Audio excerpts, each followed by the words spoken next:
Civics 101 is brought to you by the University of Virginia.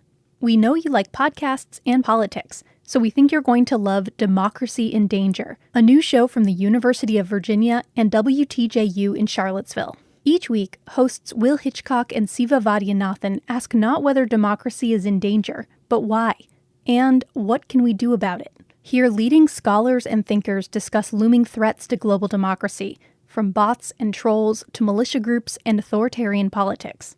Find Democracy in Danger wherever you get your podcasts. It's a violation in this country for any federal employee to engage in political speech while they're at work.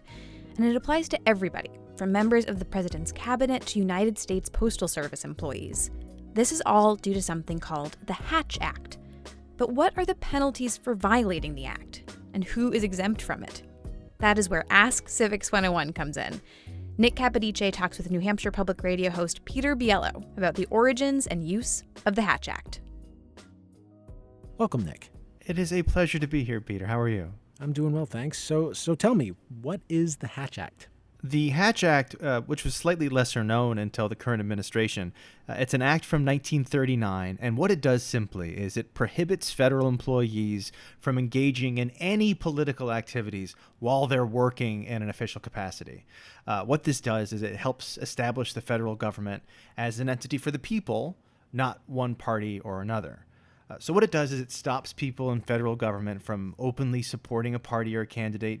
It stops them from using federal money to support a candidate. It stops them from running for political office while they're working. And what it also does is prevents federal employees from gaining power and favor by publicly supporting other people currently in power. Now, this doesn't stop all federal employees from being politically active. They can go to campaign events and the like when they're not at work, when they're on their own time. Okay, so how did it start? Well, this goes back to the man in the White House, FDR, Franklin Delano Roosevelt. There were a lot of anti-Roosevelt Democrats, less progressive. They were more in line with Republican philosophies. And they accused some New Deal era government programs, I'm talking about the WPA here, the Works Progress Administration, of using federal funds to overtly support Democratic Party candidates in the 1938 elections. The Hatch Act was proposed by New Mexico Democrat Senator Carl Hatch, and Roosevelt almost vetoed it. He was going to veto it, but he signed it on the last day he possibly could. Okay, so who does the Hatch Act apply to? The Hatch Act applies to all federal employees, and this is a lot of people. The federal government employs millions of people, but there are a few exceptions. So first off, the president and the vice president are not subject to the Hatch Act. People serving in the military aren't restricted by the Hatch Act, even though they're technically under the executive branch. But everyone else is, and this includes United States Postal Service employees and some state employees, too. Any state employee who gets a certain amount of funding from the federal government is also beholden to the Hatch Act. So let's say you're a federal employee. Maybe you work for the post office, or maybe you work for the Department of Veterans Affairs.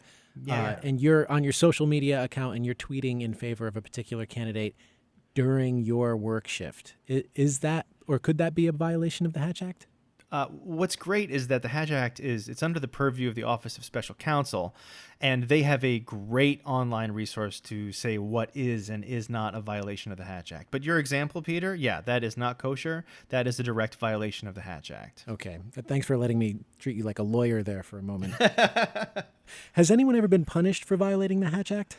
Yeah, and when I was doing some research for this, I was shocked at how many people have been fired for engaging in political activity at work.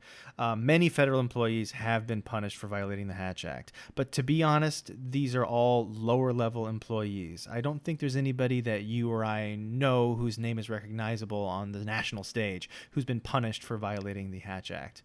I would suggest, though, that anyone who works in federal or state government visit the website of the Office of Special Counsel to see how it applies to them, specifically for, as you mentioned, social media. Liking a tweet that solicits political contributions can legit get you fired. Wow, okay. And there are two instances of accusations of Hatch Act violations in the Trump administration that got lots of media attention. Kellyanne Conway's televised support for Roy Moore, the Alabama Senate candidate, and President Trump himself delivering his acceptance speech at the RNC from the White House lawn. Can you tell us a little bit about those? Yeah, so here's a audio clip of the moment in an interview that Kellyanne Conway was accused by the Office of Special Counsel for violating the Hatch Act. Let me play that for you. And Doug Jones in Alabama, folks, don't be fooled. He'll be a vote against tax cuts. He's weak on crime, weak on borders. He's strong on raising your taxes. He's terrible for property owners. And Doug Jones is a doctrinaire liberal, which is why he's not saying anything and why the media are trying to boost him. So vote Roy Moore? I'm telling you that we want the votes in the Senate to get this tax bill through. Conway, who at the time was a counselor to the president, she was charged by the Office of Special Counsel with violating the Hatch Act during 10 television interviews. The Office of Special Counsel said she should be fired.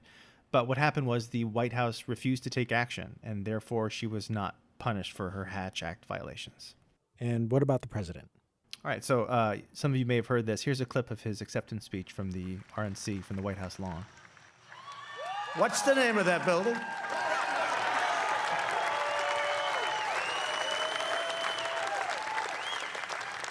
But I'll say it differently. The fact is, we're here and they're not. So when we're looking at that convention speech on White House property, so yes, the president is exempt from the Hatch Act. But if any federal employees planned or worked at the event, all of them would be in violation. The quote I read was from Jordan Leibowitz. He's a spokesman for the government watchdog group Citizens for Responsibility and Ethics in Washington. He said of the speech, quote, "This is so obviously, blatantly, insultingly a Hatch Act violation that it's starting to seem like the Trump administration is going out of its way to find new ways to violate the law." Jordan then said he would be filing a complaint. Well, Nick Capodice, thank you very much for breaking it down for us. It's been a pleasure, Peter. Lovely talking to you. That's Nick Capodice, co-host along with Hannah McCarthy of Civics 101, NHPR's podcast about our government and how it works. And you can ask your questions about anything related to our democracy. Send it by email. The address is civics101@nhpr.org.